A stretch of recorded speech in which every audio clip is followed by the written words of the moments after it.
I'm your host, Chelsea, and today I have the start of what's actually going to be a 3-part series that I am so excited about. So I'm going to be chatting with the wonderful Sandy Wesson.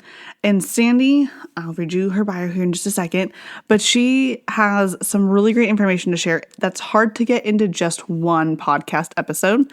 So we did this really cool thing where she's going to have 3 podcasts coming out all on different topics that build on each other. So over the next few episodes coming out, you get to learn more and more about all the amazing things that Sandy has to offer and share with you. Sandy Wesson has been a registered nurse for 42 years. During these years, she has worked in the intensive care unit, cardiac care, hemodialysis, hospice, and palliative care, as well as other aspects of healthcare. 10 years ago, Sandy left clinical nursing to move into the realms of functional wellness, becoming certified as a functional nutritional therapy practitioner and as a certified functional blood work specialist. Sandy's goal is to put the power of health back in the hands of her clients rather than being dependent on doctors. She reads blood work from a functional perspective, which provides information about what the body needs. Together with her client, she looks at the effects of thoughts, traumas, and toxins on the body and what can be done. Sandy is a best-selling contributing author. Her chapter, Heal the Body to Heal the Brain, can be found in Healing Beyond the Diagnosis, Volume 1 by Dr. Kyle Burton, DC, and colleagues. Additionally, Sandy has been an energy healer for more than 20 years, utilizing her gifts of empathy, clairaudience, and clairattentience to tune into her clients' vibrations. As an empath, Sandy is finding that currently people have a greater need for energy healing to assist in opening their own power to heal. Like I said, Sandy has tons of information to share with us, and I'm so excited. So we've got this episode and 2 more to listen to, all right? This one is going to be all about gut health. We have another one on brain health and concussions, and we have another one on cellular detox. And fun fact here, as soon as Sandy gets her YouTube channel up, which if it is up by the time this episode has come out, the link to the YouTube will be in the bio of this episode. It'll be in the show notes. But we also have a video recording, so you could go watch us talk and have that video recording as well. So you can listen to the podcast, you can listen to it on YouTube, either way. But without further ado, we're going to dive into Sandy teaching us all about the importance of gut health. Enjoy. Thank you so much for chatting with me today. I'm so excited for you to be here. We're going to do a little series with different topics, which is awesome because we don't always have time in a podcast to dive into some of the nitty-gritty details, especially with someone like yourself who you've got multiple topics that you can talk on. So I'm so excited. So Sandy, can you tell our listeners, or if you're on YouTube, our viewers, a little bit about who you are and what self-care means to you? Okay, my name is Sandy Wesson, and I am by education and through my life a registered nurse. And I have done many different areas of nursing, including a number of years as a critical care nurse in the intensive care. And later in my career, I actually worked hospice and palliative care, which I found to be a love. Although I loved ICU, I learned so much as a young nurse, and I've loved my nursing career and value everything I've learned from that. But later in my career, I started seeing and really more understanding how it's so much more. I'm glad that there is the ER when we need it, but we have to take responsibility for ourselves. We need to learn to take care of ourselves. And so when you're talking about self-care, it's, I think of it in so many different ways. There's some days where I'm so busy, I can't go work out, but if I can get time to walk the dogs and get out in nature, if I can get out and enjoy the sunshine, or I'm in the high desert of Central Oregon, so it might be if I can enjoy the snow, even though that means shoveling driveways. getting a massage when I can, or, so many different ways, or just having quiet time, sitting and being. So, and enjoying people around me. So for me, self-care has changed through my life because in my younger days, working ICU, and then when I worked, as a clinical applications manager for a major hospital, the days were long and there really wasn't enough self-care. So I'm really appreciative of you helping people understand how self-care is important to our health and to our beingness. And so for me, that's why when you invited me, I thought, self-care. But when I think about our gut health and how that affects our whole body, it affects our immune system, it affects our mental health. So gut health, for me, when I started thinking about it, it's like, learning to take care of ourselves, learning to heal our gut really is self-care. It's not what we think about. It's not what I think about. It's like, I want to go walk in the trees. It's self-care. But it's like when my gut health is off, as it was most of my nursing career, because I didn't know what I know now. And I didn't realize, the foods that I was eating. I'll tell you, in nursing school, as in medical school, they teach very little about digestion, very little about nutrition. So to think that we can just go to our doctor and get the answers, it's just not, that's not the case. Now, there's more and more doctors who are going back to school, whether they're chiropractic doctors or some medical doctors, going back and really learning functional medicine. So I'm not going to say that, there's nobody out there, because that's not the case. But the average physician and nurse, it's not what we were taught in school. So, and in fact, when I left my job in Portland, and I moved to Central Oregon, and then through a variety of, at that point I was doing palliative care. And I was on this fabulous team that we got to go in and help people. And I'm digressing, and I'm going to run out of time to talk about gut health. But my point being is, when the doctor that I worked with closely on our palliative care team, she asked what I was learning. Because I had gone back to school here, I was just, doing something different. I went back to school to become a nutritional therapy practitioner, a functional nutritional therapy practitioner. So learning gut health, learning digestion, learning all of that, so I could tie that into my nursing career. And when that doctor asked me, and I said, we're learning all the ins and outs of like every step of digestion we have to memorize, and what it does to the body when there's good digestion, when our digestion isn't working well. And she said to me, in medical school, we learned this much about digestion. And for those who are listening, it's like my fingers are almost completely together. Yes. It's just like very there's close. Very little education for the physicians. It might be different now, but I doubt it. But she just said, there's just no education about that. So that just, again, confirmed that we have to take responsibilities for ourselves. So that's why I love coming on and educating, because how can we take responsibility if we don't know, or if we don't know where to look for the information? So, when I mentioned that digestion affects our immune system, it affects our mental health, let's first talk about what digestion is. Because where does digestion begin? It actually begins in the brain. When we start preparing food, when we smell food, when we think about food, our brain is saying, okay, we got to get these enzymes ready. We got to do this. We got to do that. And so that's one of the reasons when we are eating on the go, which many of us do, and we've got busy lives, which I did. So guilty of that. When I worked in the hospital, we had a 30-minute break for lunch. And if you didn't bring your food, you had that at 30 minutes included going to the cafeteria and getting food and shoveling it in. So So slowing down, thinking about what we're going to be eating, just doing that preparatory phase. And then when we start to eat, how many of us do just shovel that food in?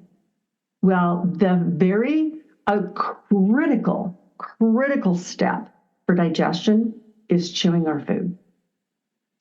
When we have a bite, we should be chewing at about 30 bites per minute. Like one bite? 30 chews per minute for that one bite of food. I know. So nope. I think I get like 5 in. I was an age of 10. Growing up, you didn't slow down to eat anything. You had to eat while food was there. So, and then, but it is. So when we are chewing our food, we're releasing an enzyme, amylase, that is only made right there. It breaks down carbohydrates. So when we're chewing, we want that enzyme to be released into the food to start breaking down the carbohydrates. Otherwise, by the time we swallow that food and it gets into the stomach, we're way behind the game. And our diets are so carb heavy. Right. So does that mean that there's just a bunch of food that we're eating that's just going to our stomach, really not going to get fully digested to the best of its ability? Correct. Oh. Okay, I will more. So then what happens? We've got food that's not broken down properly. It gets into our stomach, and now we're adding, proteins and everything else. And now the stomach is like, it's not set up properly. There's certain enzymes, there's certain pH that the stomach needs to be at. We actually need to be very acidic in the stomach so that it can be breaking down these foods. Well, we've messed things up by that first step of not chewing well.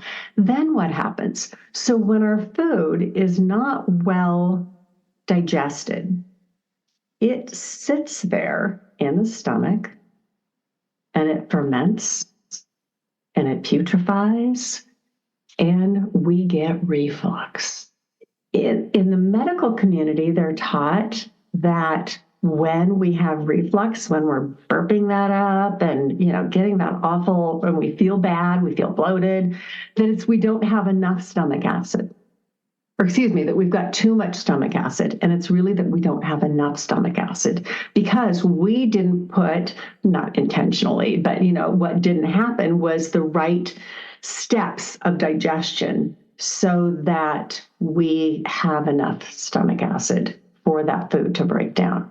And then doctors are prescribing antacids because you have heartburn, which is just making it worse. Which makes it worse. Yeah. So it's a much bigger picture. And with our digestion, when we've got all that putrefaction and it's not breaking down, well, then what happens is when it eventually gets to the small intestine, which is where we absorb our nutrients, when it gets to the small intestine, the proteins, everything's too large. So let me first explain how we absorb our foods, because that will help to step back and talk about leaky gut. We have little in the small intestine, we have little finger-like protrusions and these villi. So the food then should be completely liquid. It should be so digested that it's completely liquid. And then that liquid can then surround those villi, and those villi have microscopic holes so that liquid can get through those holes and get into the digestive tract, get into the bloodstream, where then the nutrients are taken wherever they need to go. But what happens is if we have not digested our food well, those little holes can't grab the nutrients. So what happens is these large protein molecules and the large other molecules that can't be absorbed start pushing through the lining of the digestive tract.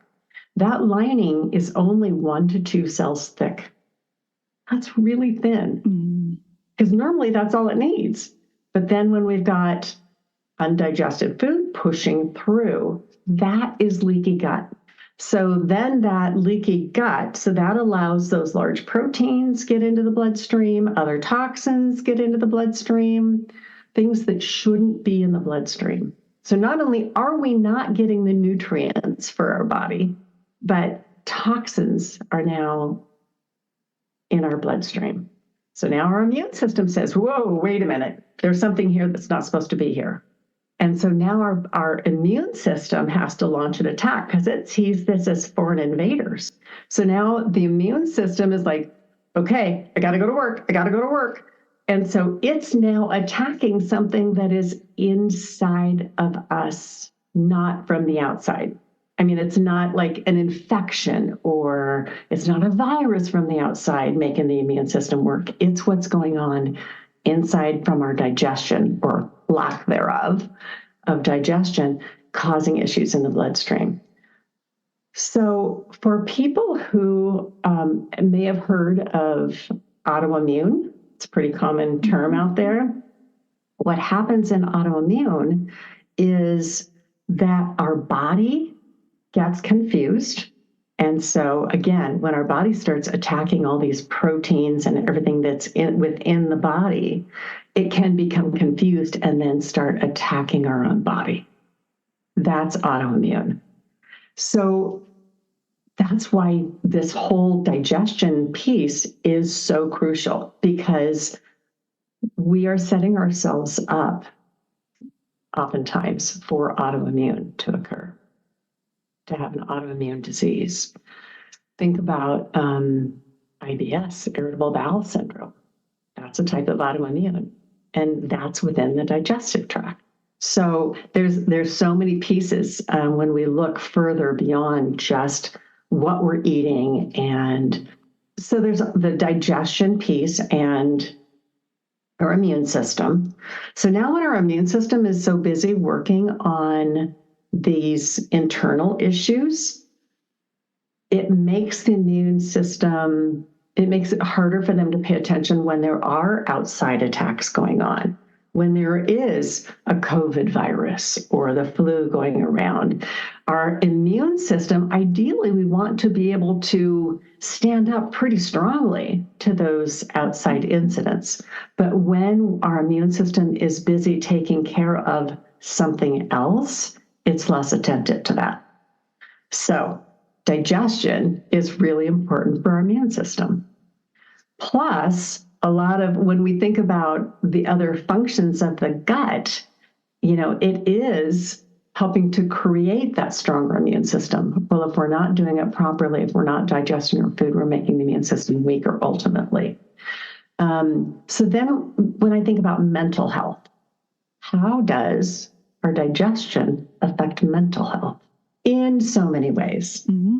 We need the proper nutrients for our brain health, for our mental health, for our emotional health. We need the proper nutrients. And I know we don't have time for me to go into, all of what that is today. If we're not digesting our food, we're not getting those nutrients. Even if we're trying to eat well, we can be eating organic, we can be doing our best to, eat the best foods, but we can still have issues if we're not setting ourselves up properly for good digestion, chewing, and more. But, so there's other reasons too. I'll go back to the mental health, but there's other reasons, other things also that are really important for digestion in order to have enough hydrochloric acid, which is what helps break down the food in the stomach. There can be other issues that affect our ability to make hydrochloric acid. And one of them can be low zinc. That's a big piece for many people. And I'm not just saying go out and take large amounts of zinc without understanding more, because if we have too high a zinc, we can be too low in copper. And then, so we have to have things in balance, but many people need a little more zinc in their diets to help with being able to make hydrochloric acid. So it goes way beyond that, but I just want to mention that because that is a piece that is easy for us to pay attention to as well. So mental health. If we're not getting the proper nutrients to our body and brain, particularly our not particularly, but in this case, our brain, where we start to have a lot of those anxiety and depression. Where does that come from?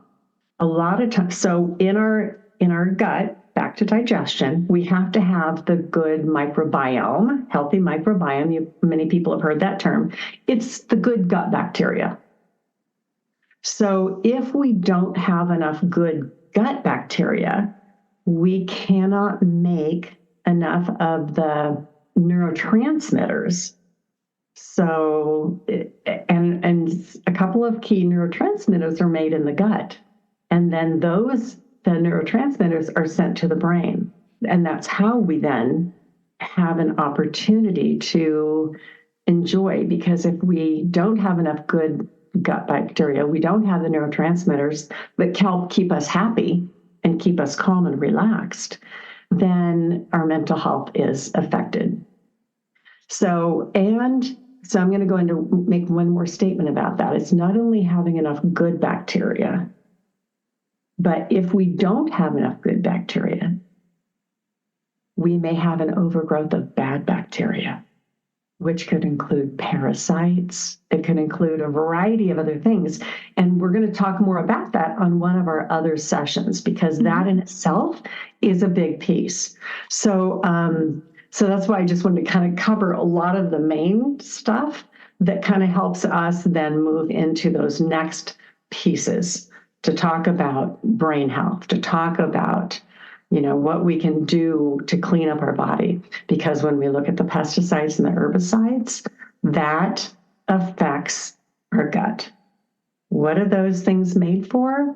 They're made to kill the bugs.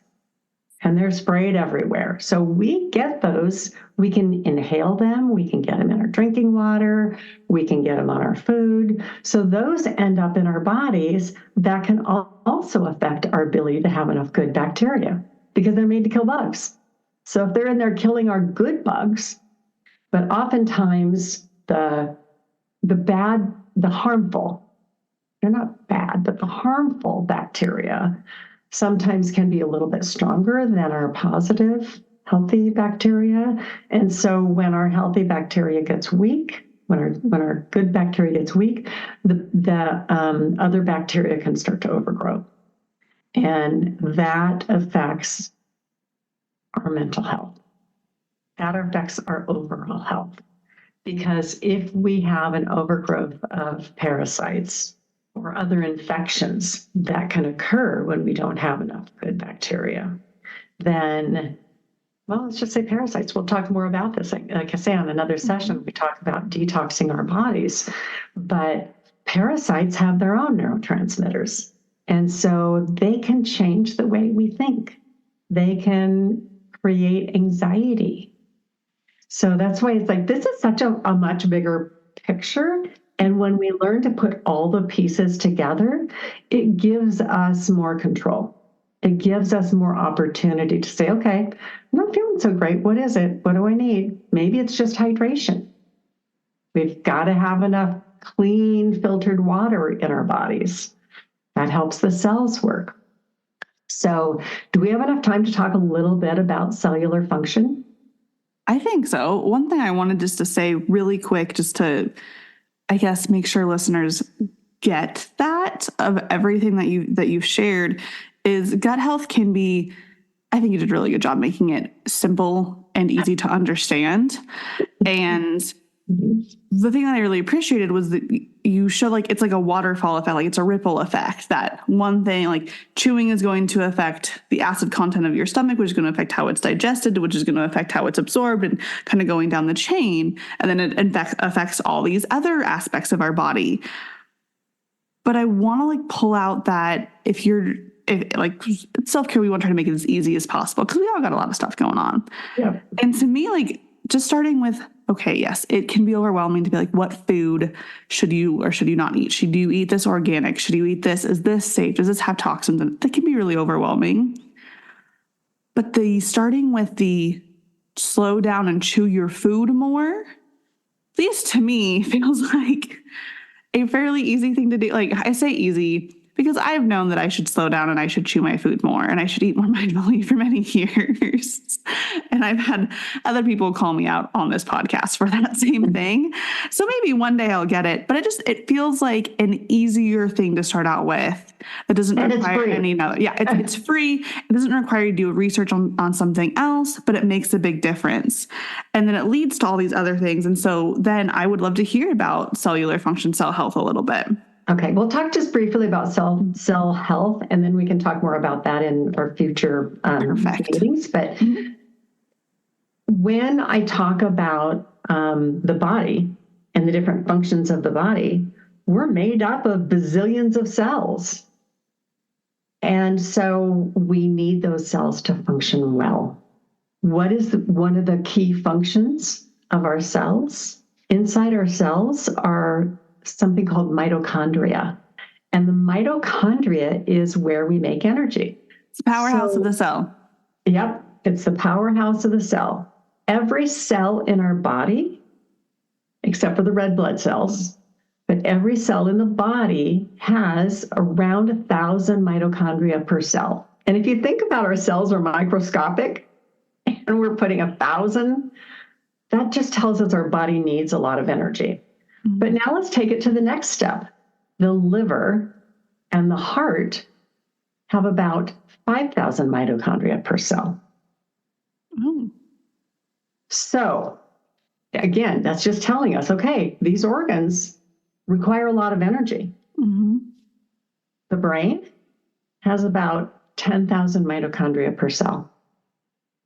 Needs a lot of energy. Cell. Our brain needs a lot of energy. Our brain uses a lot of energy. Mm-hmm. And so again, it's like just trying to pull the whole picture together is one of the reasons. I mean, our cells have to get nutrients. So again, if we're not absorbing our nutrients, then even our cells, but our brain, our heart, our liver, everything is going to have to work harder. So when we don't feel good, when we're tired, can we step back and think, okay, and in time, it takes time to kind of get more in tune with your body if you're not used to doing it. But it's like, okay, I'm really fatigued right now. What's going on? And oftentimes we just need more water. Our cells need that water to function. Our brain needs hydration. And many times I realized years ago that if I'm not like thinking as well, and I've already done a detox, I've cleaned up, but if I'm not feeling as good, what's the first thing I can do? Get hydrated, make sure that I'm really hydrated. Because I want to say, when you're thirsty, you're already dehydrated. Too late. You are behind the curve. It's better to just stay on top of it and not gulp a bunch all at once and think you're done for the day. It's better to be able to like sip throughout the day, but hydration is pretty important. But I just wanted to touch on the cells and help people understand how our digestion, like you say, when we look upstream, it's like it's everything. Mm-hmm. But our cellular function is really important. And I'm glad we're going to have an opportunity on one of these sessions to talk more about what can we do for that cellular function. So I just wanted to quickly touch on that because it's important. Mm-hmm. I know what I wanted to mention. So when we talk about the brain and, people, the brain, and then you may have heard our gut is the second brain. Mm-hmm. Our intestinal tract has, I have to look and make sure I get the number right, 100 million nerve cells. 100 million nerve cells in our intestinal tract. That is about the equivalence of what is in our spine. Wow. We think about our spine as being that communication factor and all the work it does. And then when we think, oh gosh, our intestinal tract, the second brain. Now many people are saying the second brain is the heart, or really maybe the heart's the first brain. but our intestinal tract is like huge. Yeah. It's critical. So, and when I went back and started learning more about that piece of it, it's like, oh, so that is even more of that connection between the gut and the brain. It's, all the cellular activity, all the nerve activity giving information back to the brain, just as the brain gives information to the gut. And we'll talk even more about that when we talk about brain health and concussion care and that kind of stuff in a future episode. So anyway, I know I get so excited I start rambling because it goes so many different directions. Well, they do really just build on each other so much. Yeah. I know. I'm picturing with this information and it's the way that you presented it, because like I was kind of aware of some of the stuff ahead of time, but the way that you put it together is like, yeah. So the next time I am feeling tired, it gives me another thing to add to my checklist of like, how have I slept lately? Have I drinking enough water? What have I been eating, and how have I been eating it? Have I been eating it really fast? Am I potentially throwing something off balance? Because I think it's easier to think about, have you slept? Have you drinking water? What have you eaten? And how have you eaten it? Compared to like, unless you have access to checking your blood levels on a daily basis, right. You can't necessarily use that on the regular to figure out how you're feeling. But it definitely gives you like another tool to think about, to be able to be like, oh yeah, like I have been eating things that maybe are not supporting my gut health. I did just shovel a whole bunch of food into my mouth last night without thinking about it. Of course, I'm feeling a little bit more tired today. That makes a lot of sense. I'll give myself some extra time to rest. Let's eat a little slower today. Right. Yeah. And just that, we want to not eat too late before going to bed, because when we're sleeping, our body, everything slows down. And so if it's overwhelmed with trying to digest when we should be sleeping, it's like, okay. So it's just those little things. Dietary, people don't like to hear this, but a couple of the key things food-wise is if we're not feeling good, actually before we even know we're not feeling good. But one of the pieces for food is wheat. So the wheat of today is not, their glutens, it's not the wheat of pre-World War II. Things are different. And so wheat is inflammatory for a lot of people. Like, I almost want to say most people. I would say, like, I know for me, I have an upper limit of wheat. Like I'm not celiac. I'm not allergic to gluten. I can eat it just fine. But there seems to be an upper limit that if I hit it, or like a combination of wheat with sugar, wheat with dairy, any of those inflammatory foods together, I know like my body has a tolerance point. If I go past the tolerance point, I don't feel great. Yeah, exactly. And the wheat, pardon me, one of the things, we don't have the proper digestive enzymes to fully break down the wheat of today compared to the other piece of it is, even if we tend to be one who can digest wheat fairly well, the other piece is that wheat is, when they plant, they use products in there, glyphosate being specific, that aren't healthy for us. So the glyphosate is meant to help, kill the bugs so that it doesn't, destroy the wheat, and so that we get a higher yield for our farmers. Unfortunately, the glyphosate is detrimental to the human body. And not only when they plant, but also when they harvest, they spray with glyphosate because it's a desiccant. It dries it out faster.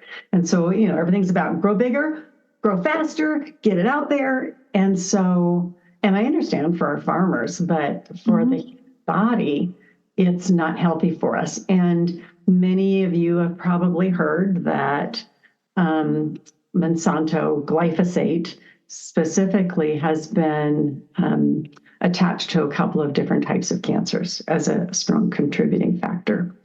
So, and the glyphosate creates leaky gut. It contributes to our leaky gut. So how do we heal that gut so that we don't have the toxins going into the bloodstream when we're consuming something that keeps contributing to leaky gut? So again, it's just another piece. And then many people who are having difficulty with wheat, with the inflammation from wheat, can be sensitive to dairy. Dairy and wheat have proteins that are very similar.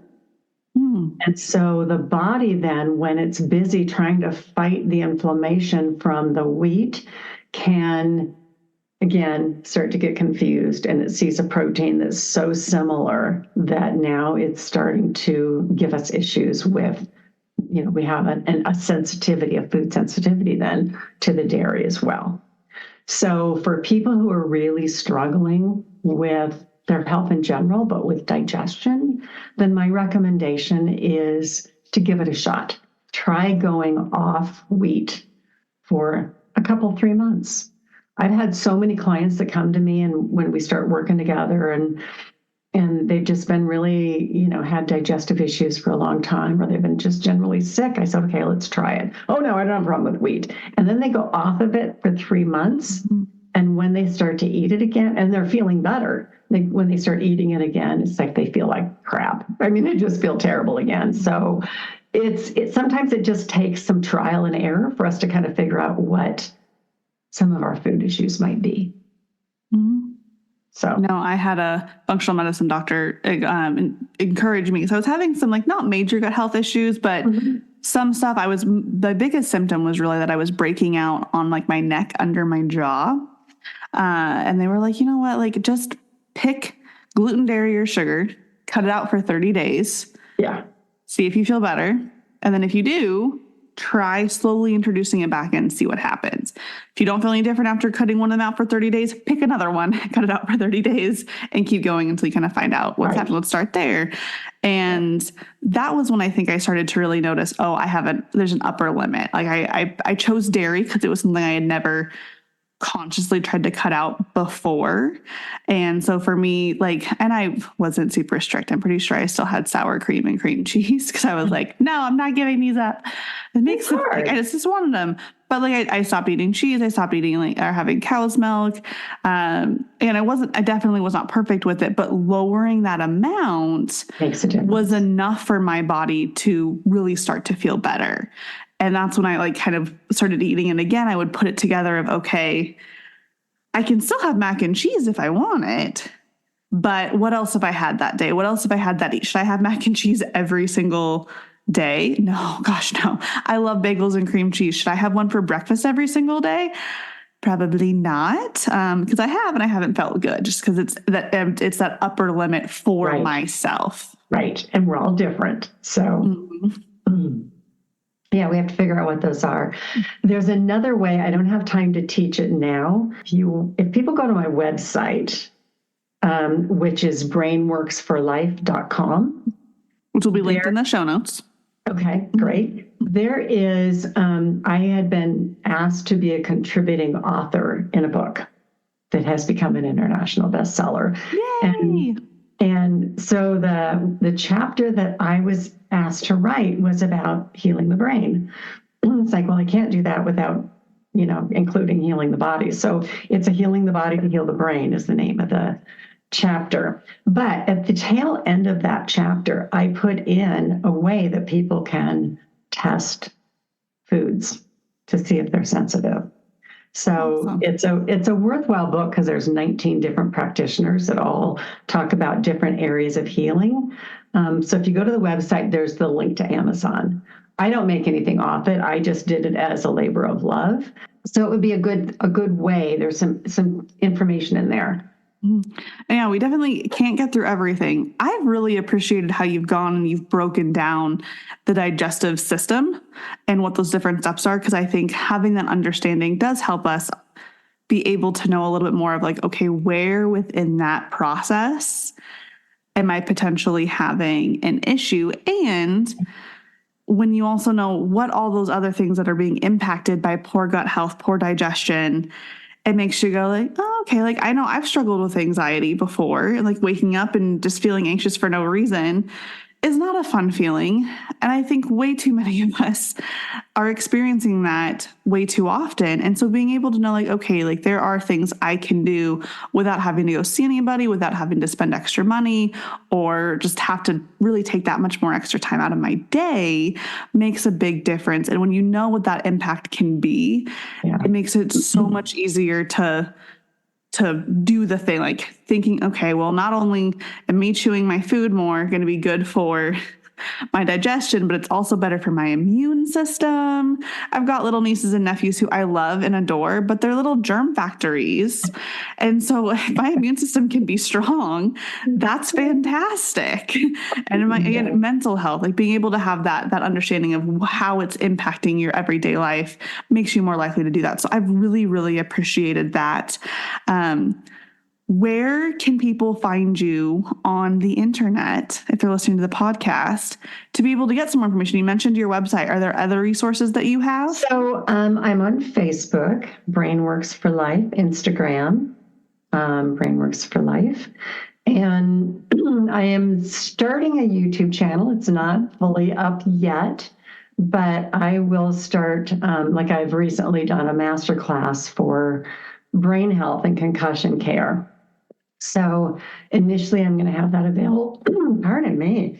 Initially I'm going to have that available for people who had registered for the podcast or for the masterclass, but weren't able to attend because of their schedule. But eventually I'd like to make that open for your listeners so that they can, because I had time to go into way more detail in brain health. So, but yes, I'm starting a YouTube channel under Brainworks for Life. So, and if anyone has, wants to get a hold of me and maybe just have a call and say, hey, is this something that would be beneficial for me? Then if you go to the website, there's a contact and it'll send a little email to me. And then we can schedule a quick call.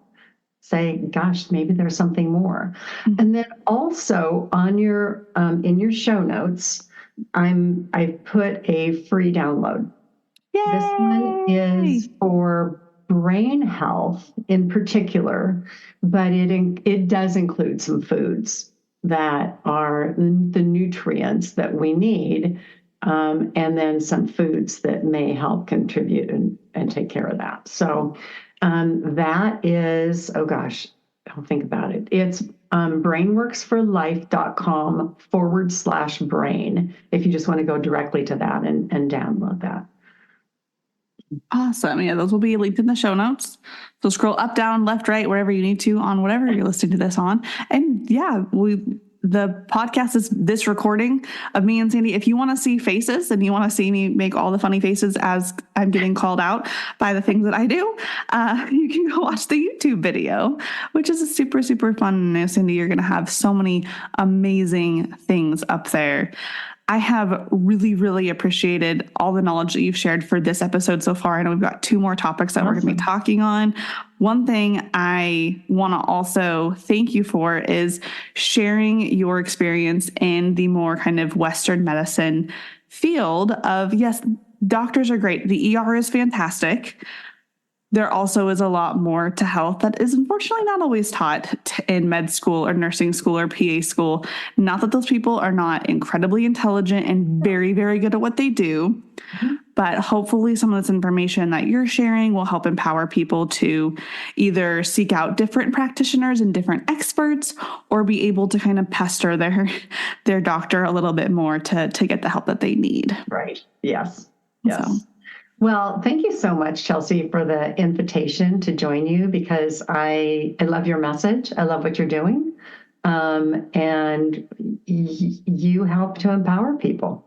Thank you. And that is in many ways. That is in self-care in general, but then where does that go beyond it? Because I know you've got a lot of people that have come and guested on your podcasts that have so many different messages. It's not just about, go sit in the trees and meditate. Yep. Sometimes it is. But sometimes it is. And that's what I love to do when I can get the time to do it. And I think that does help us step more inside of who we are when we can do that. but sometimes there's just not as much time. So let's pick the things that we can do. Chew our food. Yeah, right. I will be chewing my lunch much more than I normally do. At least I really hope I follow through with that, or I'm going to feel so guilty. It took me time to learn. It wasn't until I went back to school for nutritional therapy and learned everything, that we talked about today. I was the 9th of 10 kids. You eat fast. You got to eat it, or you're not going to get it. And then as a nurse, you only got 30 minutes to just shovel the food in. So we all learn when we have that opportunity to learn and make those changes. I love that. Well, I'm so excited for our other 2 episodes. I'm so excited for all the information you're going to share. So yeah, we'll talk about concussions in one, and we'll talk about cellular health and how to clean up our bodies in another one. So yay! It'll be fun. Perfect topics. All right. Thank you so much, Chelsea. Thank you. I'm really grateful. Thank you for listening to the Mindful Self-Care Podcast. If you enjoyed today's episode, please leave us a review wherever you're listening to podcasts. You can also send this episode to a friend who you think would benefit from the information. It's a great way to help us grow and help us reach more people.